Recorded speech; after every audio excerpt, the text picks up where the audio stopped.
Hello. आज हम पढ़ेंगे जयशंकर प्रसाद की जो कहानी है गुंडा, उसकी कहानी के तत्वों के आधार पर समीक्षा करेंगे।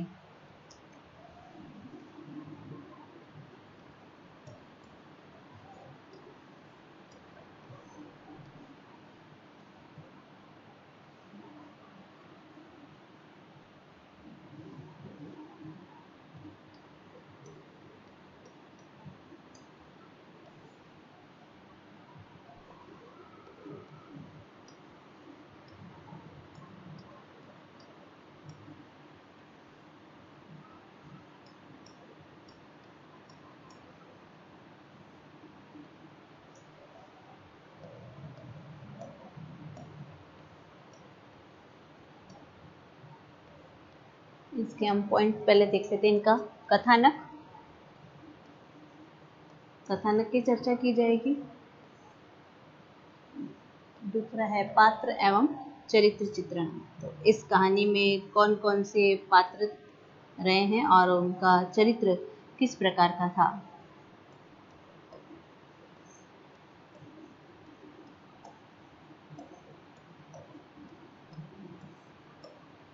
फिर है कथोपकथन, जो पात्रों के जो संवाद होते हैं उसे कथोपकथन कहा जाता है।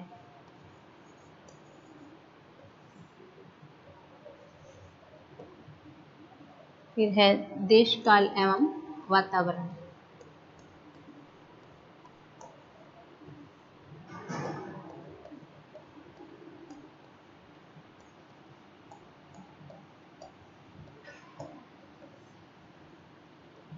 फिर भाषा एवं शैली।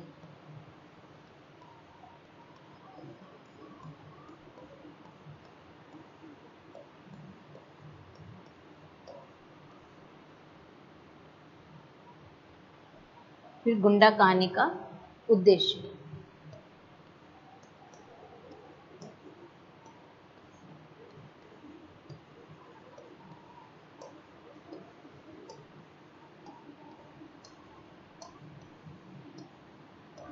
तो ये जो पॉइंट निर्धारित किए गए ये कहानी के तत्व हैं। कहानी के तत्वों के आधार पर हम समीक्षा करेंगे। कहानी के तत्वों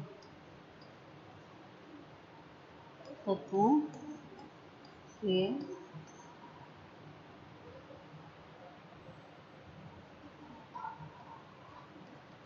आधार पर समीक्षा।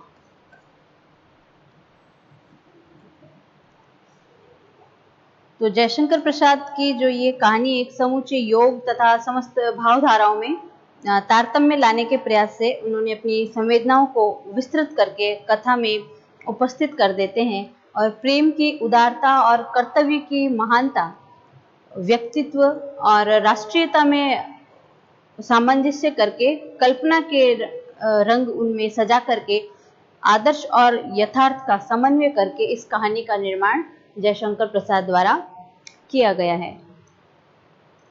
तो जो आचार्य विद्वान है उन्होंने प्रसाद जी की जो गुंडा कहानी है उसकी मुक्त कंठ से प्रशंसा की है और कहानी कला की दृष्टि से गुंडा कहानी की समीक्षा हम इस प्रकार करते हैं। इसका जो पहले कथानक हम देख लेते हैं। कथानक यानी इसकी जो कहानी है उसको शॉर्ट में देख लेते हैं। तो इस कहानी का कथानक अत्यंत सशक्त एवं मार्मिक है। कथानक का आधार सांस्कृतिक चेतना, मनोवैज्ञानिक सौंदर्य एवं प्रेम तथा कर्तव्य के अनुसार संयोजित किया गया है। तो कहानी की जो कथा वस्तु है उसमें क्रमबद्धता लाने के लिए, उसमें कौतूहल लाने के लिए इस कहानी की कथा वस्तु जो है वो बनारस से संबंधित है, जिसमें तमाम राजनीतिक उथल पुथल के बीच में एक ननकू सिंह जो नामधारी गुंडा है उसके स्वर्ण पूर्ण बलिदान की कथा है। ये है जो इसका जो नायक है वो है ननकू सिंह।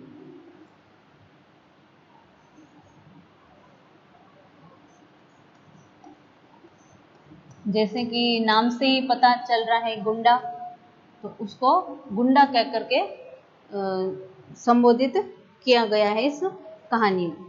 ननकू सिंह, ये इसको गुंडा कहा गया, गुंडा। तो ये जो बलिदान है ननकू सिंह का, वह सामान्य न होकर के विशेष हो जाता है। क्यों? क्योंकि उसमें प्रेमास्पद की रक्षा की है, उसने प्रेमास की रक्षा की है। तो ननक सिंह जो है एक जमींदार का पुत्र था और अपने जीवन की किसी ऐसी अभिलाषा को पूरी ना होने पर वह विरक्त हो गया। ऐसी कोई उसकी अभिलाषा थी जो पूरी नहीं हुई और वह विरक्त हो जाता है और विराग उसे सन्यासी नहीं बना सकता है। वह एक साथी गुंडा बन गया जो वैश्यालय में जाना, जुआ खेलना और लोगों की मदद करना उसका शौक था।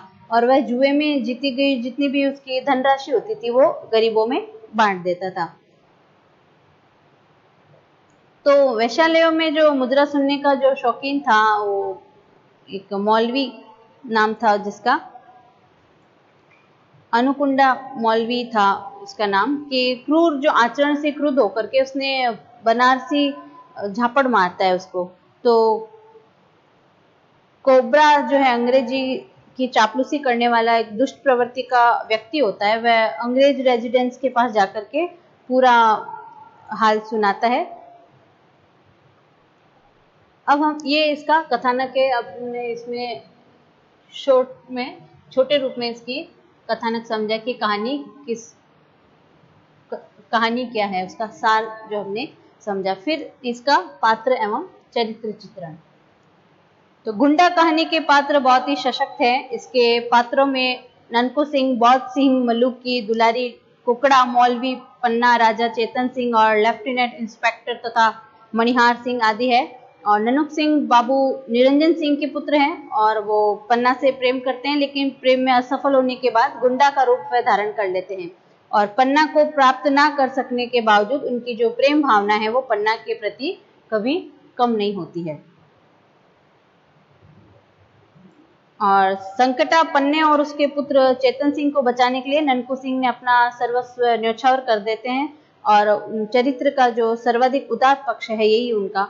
और जैसे इसका उदाहरण हम देखते हैं इन शब्दों में कि वह 50 वर्ष से ऊपर था, तब भी युवकों से अधिक बलिष्ठ था। वर्षा की झड़ी में, पूछ की रातों में की छाया में, कड़कड़ाती हुई जेठ की धूप में वह घूमने में अपना सुख मानता था। और उसकी चढ़ी हुई मूछें बिच्छू के डंक की तरह देखने वालों की आंखों में चुभती थी। उसका सांवला रंग सांप की तरह चमकीला था और उसकी पूरी धोती का लाल रेशमी किनारा दूर से भी ध्यान आकर्षित करता था। तो वह धार्मिक प्रवृत्ति की जो स्त्री पात्र हैं इसमें, उसके बारे में भी बताया गया है कि कमर में बनारसी सैल का है बेटा, जिसमें शिव की मूर्ति का बिछुआ खुश रहता था। और उसके घुंघराले बालों पर सुनहरे पल के लेके साफे का चोर उसकी चौड़ी पीठ पर फैला रहता था। और कंधे पर टिका हुआ चूड़ीदार गड़ासा ये भी उसकी ध्वज पंजों के बल चला था। तो उसकी न सच बोलती थी। वह गुंडा जो था कोबरा मौलवी एक दुष्ट प्रकृति का व्यक्ति था। उसकी क्रूरता, निर्दयता उसके रग रग में समाई थी। और जो पन्ना जो थी वो गुंडा कहानी की मुख्य स्त्री पात्र है।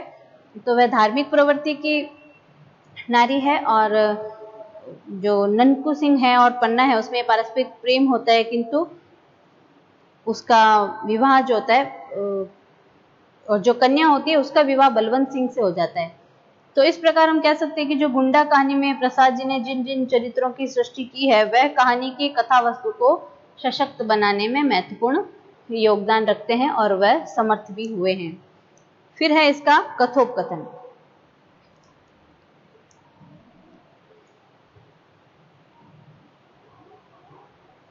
कहानी के विकास में कथोपकथन अधिक सहायक होता है और क्योंकि उसी के माध्यम से चरित्रों के भाव और जो विचार होते हैं उनका आदान प्रदान किया जाता है। तो गुंडा कहानी में संवादों की बहुलता है, लेकिन उसके संवाद कथा को गति प्रदान करते हैं। साथ ही इनके काव्य सौंदर्य में सुंदरता उत्पन्न कर देते हैं, और कथोपकथन में कहीं कहीं उदासीनता और वैराग्य है, तो कहीं व्यंग्य की अभिव्यक्ति भी हुई है। फिर है देश काल एवं वातावरण। तो कथाकार ने कहानी की भाव प्रवणता में वृद्धि करने के लिए वातावरण की सृष्टि की, और इस कहानी का वातावरण जो था वो 18वीं शताब्दी का है। यद्यपि एक काल्पनिक है यह, फिर भी कल्पना बहुत उच्च कोटि की है जयशंकर प्रसाद ने। और लेखक की विशेषता यह है कि वे अतीत की किसी घटना में कल्पना का रंग भर करके उसे वर्तमान से जोड़ देते हैं। तो इसके प्रारंभ में लेखक ने वातावरण का निर्माण करते हुए लिखा है कि आप ईसा की जो 18वीं शताब्दी के अंतिम भाग में वही काशी नहीं रह गई थी, और जिसमें उपनिषद के अजातशत्रु की परिषद में ब्रह्म विद्या सीखने के लिए विद्वान ब्रह्मचारी आते थे, और गौतम बुद्ध शंकराचार्य के धर्म दर्शन के वाद विवाद कई शताब्दियों से लगातार मंदिरों और मठों के ध्वंस और तपस्या के वध के कारण वह जो बंद हो गए थे, तो वह काशी अब नहीं रही थी। भाषा शैली, जयशंकर प्रसाद की जो भाषा है वह परिष्कृत और संस्कृतनिष्ठ है, तथा ललित शैली की मधुरता भी, इसमें माधुर्यता भी देखने को मिलती है।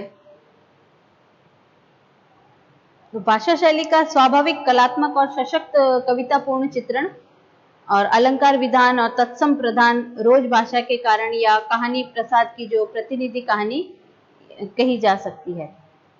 अंत में हम देखते हैं गुंडा कहानी का उद्देश्य। तो गुंडा कहानी लिखने का क्या उद्देश्य रहा था प्रसाद जी का, क्यों लिखी उन्होंने गुंडा कहानी, क्या विचार आए थे उनके मस्तिष्क में कि गुंडा कहानी इनके उड़ान को रूप को सामने लाती है। एक ऐसा प्रेम जिसे वासना नहीं केवल भावना है, जिसमें कहानी का जो नायक है ननक सिंह या ननकू सिंह अपने अभिष्ट प्रेम को प्राप्त नहीं कर सकने के कारण अपना जीवन उद्देश्य बदल देता है, लेकिन चरित्र को वह कभी नहीं गिराता है, अपने चरित्र को वह कभी गिरने नहीं देता है। वह प्रारंभिक प्रेम के ताप को जीवन पर्यंत महसूस करता है और अविवाहित रहता है। वह दुलारी से कहता है कि हृदय को मैं बेकार समझकर तो उसे मेरे लिए फिर कह रहा हूं, कोई कुछ कर देता है, कुशलता, चीरता, उड़ता, मर जाने के लिए सब कुछ कर देता है, लेकिन मैं अपने चरित्र को नहीं बदलूंगा या नहीं बदलता है वो अपना चरित्र। तो इस प्रकार हम कह सकते हैं कि इन सब जो कहानी के जो तत्व हैं, इनके आधार पर गुंडा कहानी सफल हुई है। कहानी के तत्वों के आधार पर हमने इसकी समीक्षा की, तो ये एक सफल कहानी कही जा सकती है।